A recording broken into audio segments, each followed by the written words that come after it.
Assalamualaikum warahmatullahi wabarakatuh. Selamat pagi anak-anakku. Berjumpa kembali dengan Ibu di mata pelajaran IPA. Untuk seminggu ke depan kita akan membahas IPA untuk muatan tematiknya ya. Nah, hari ini Ibu insya Allah akan menjelaskan tentang perkembangbiakan genetatif dan vegetatif pada tumbuhan kepada anak-anakku kelas 6A dan 6B ya. Nah, kalian bisa buka buku halaman 8, buka buku paket halaman 8. Di sini Ibu akan menjelaskan dahulu tentang perkembangbiakan genetatif pada tumbuhan. Nah, apa itu perkembangbiakan genetatif pada tumbuhan? Yaitu tumbuhan yang dapat berkembang biak dengan kawin, disebut juga genetatif. Nah, yaitu salah satunya tumbuhan yang berbiji. Nah, bunga adalah alat perkembangbiakan untuk tumbuhan yang berkembang biak secara genetatif. Perkembangbiakan genetatif pada tumbuhan umumnya didahului oleh penyerbukan atau disebut juga polinasi, yaitu jatuhnya benang sari ke kepala putik. Nah, apa itu benang sari? Apa itu kepala putik? Nanti Ibu akan dijelaskan di slide selanjutnya. Namun, untuk peristiwa penyerbukannya atau peristiwa jatuhnya serbuk sari ke kepala putik, ini didahului oleh beberapa peristiwa. Nah, atau oleh beberapa perantara ya. Ada penyerbukan oleh angin, penyerbukan oleh hewan, biasanya oleh serangga ya, penyerbukan oleh air hujan, dan penyerbukan oleh manusia. Nah, ini salah satu contohnya yaitu proses peristiwa jatuhnya serbuk sari ke kepala putik ini oleh perantara serangga ya. Nah, ini proses penyerbukannya ya. Jatuhnya serbuk sari ke kepala putik ini perantaranya. Dari A bisa ke B, bisa langsung ke bunga yang ke C ya. Nah, yang Ibu katakan tadi, apa itu putik? Putik adalah alat kelamin betina pada tumbuhan, sedangkan benang sari adalah alat kelamin jantan pada tumbuhan. Nah, ini ya. Nah, setelah terjadi penyerbukan, serbuk sari melepas sel sperma ke dalam bakal biji, kemudian melebur dengan sel telur. Peristiwa meleburnya sel sperma dan sel telur disebut pembuahan atau fertilisasi ya. Nah, pembuahan akan menghasilkan zigot yang kemudian berkembang biak menjadi embrio di dalam bakal biji. Selanjutnya, bakal biji tumbuh menjadi biji. Jika biji jatuh atau tersebar pada tanah yang subur, maka biji tersebut akan berkecambah dan tumbuh menjadi individu baru ya. Nah, itu penjelasannya untuk perkembangbiakan atau alat tadi yang Ibu sebutkan tadi ya, putik dan benang sari. Nah, di sini Ibu akan menjelaskan tentang bagian-bagian bunga. Kalian juga nanti dapat mengisi LKS halaman 3. Silahkan persiapkan dulu. Silahkan dibuka dulu. Ibu bahas bisa sambil kalian mengisi ya. Yang pertama adalah mahkota. Lalu ada kepala sari, benang sari, kepala putik, tangkai putik, kelopak, bakal biji, dasar bunga, dan tangkai bunga. Silahkan ini kalian gambarnya disamakan dengan LKS ya, karena ini ada beberapa nomor yang tidak ini dengan gambarnya ya. Misalkan nih, di sini ditunjukkan yang nomor 5 itu apa coba? Nomor 5 di LKS. Ya, Ibu kasih tahu ya, nomor 5 itu tangkai bunga. Sedangkan di gambar yang Ibu jelaskan, tangkai bunga itu di paling bawah, di nomor paling bawah, tetapi di LKS itu di nomor 5 ya. Nah, itu salah satu aja nggak apa-apa Ibu kasih tahu ya. Nah, di sini bagian-bagian bunga bisa kalian baca di halaman 8 ya. Nih, yang Ibu sebutkan tadi, tangkai bunga adalah bagian bunga yang menghubungkan batang dengan bunga. Tangkai bunga mengembung pada bagian ujungnya dan membentuk dasar bunga.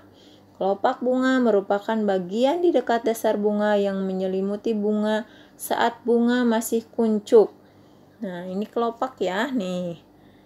Nih ya. Jika bunga mekar, kelopak bunga akan ikut mengembang. Mahkota bunga adalah bagian yang indah pada bunga. Yang paling indah ya, mahkota itu ya.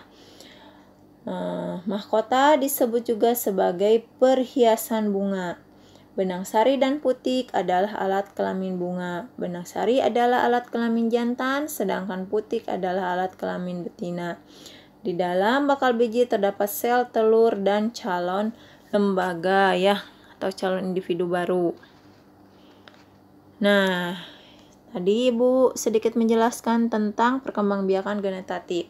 Sekarang Ibu akan menjelaskan tentang perkembangbiakan tumbuhan secara vegetatif. Kalau di buku paket bisa kalian buka itu di halaman 25 ya. Perkembangbiakan tumbuhan secara vegetatif itu ada dua, secara alami dan secara buatan. Kalau secara alami, perkembangbiakan vegetatif adalah perkembangbiakan secara tidak kawin yang terjadi dengan sendirinya tanpa bantuan manusia. Kalau vegetatif buatan itu dengan bantuan manusia. Nah, ini yang alami dulu ya, Ibu jelaskan. Nah, contohnya satu, tunas. Kalau di buku paket ini ada tunas cocor bebek ya, pada daun cocor bebek. Kalau yang Ibu jelaskan ini pada pohon pisang. Kedua, akar tinggal atau rizoma, contohnya jahe dan kunyit. Ketiga, umbi batang itu kentang, contohnya umbi lapis itu bawang merah. Geragi itu contoh tanamannya pohon stroberi, dan spora ya. Contoh tanamannya spora. Nah, bisa kalian baca-baca di halaman 25 dan 26 untuk vegetatif alami, dan untuk vegetatif buatan ini ada di halaman 27. Ya. Ada mencangkok. Mencangkok dilakukan dengan cara mengupas sebagian kulit cabang, kemudian bagian cabang yang sudah dikupas diberi tanah, pupuk, dan air sebagai media pertumbuhan akar. Nah, jadi kalau kalian lihat nih lewat kemana, oh ada batang yang dibungkus kayak kain gitu, kayak kertas. Nah, itu biasanya ada yang pakai aluminium foil juga ya. Itu biasanya sedang melaksanakan proses mencangkok ya. Lalu ada okulasi. Okulasi kalau di buku paket itu menempel ya. Yang nomor 4. Nah, dilakukan dengan cara menempelkan sepotong kulit pohon bermata tunas di suatu tanaman lain. Lalu ada sambung. Sambung ini mengenten ya. Dilakukan dengan cara menggabungkan bagian batang bawah suatu tanaman dengan bagian batang atas dari tanaman lain yang masih satu keluarga. Lalu ada stek. Ya.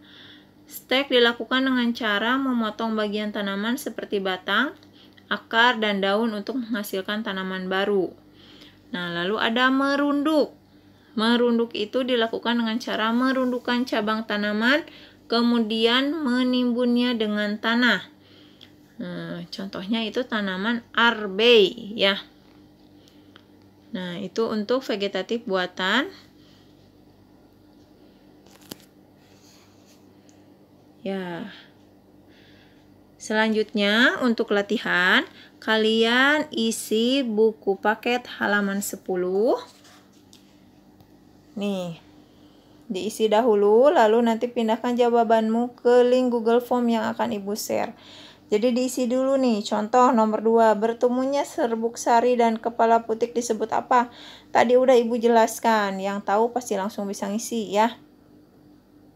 Nah, selanjutnya setelah mengisi LKS halaman 10, setelah mengisi buku paket maksud Ibu halaman 10, kalian isi juga halaman 28 dan halaman 30. Ini dipoto ya, yang halaman 28 dan halaman 30, dan LKS halaman 3 itu dipoto. Jadi, yang diisi di Google Form itu halaman 10 kalian pindahkan jawabannya, dan ini dipoto halaman 28, halaman 30, dan LKS halaman 3 dipoto. Lalu dikirimkan ke link yang akan Ibu share ya. Nanti Ibu akan share linknya ya. Nah, sekian anak-anakku penjelasan dari Ibu. Mudah-mudahan kalian paham. Jika ada kekurangan dari Ibu, mohon maaf. Jika ada yang ingin ditanyakan, boleh japri via WA ya. Ibu tunggu. Mudah-mudahan di lain kesempatan kita bisa bertemu secara langsung untuk belajar tentang perkembangbiakan vegetatif dan generatif ini ya. Terima kasih anak-anakku kelas 6A dan 6B. Wassalamualaikum warahmatullahi wabarakatuh.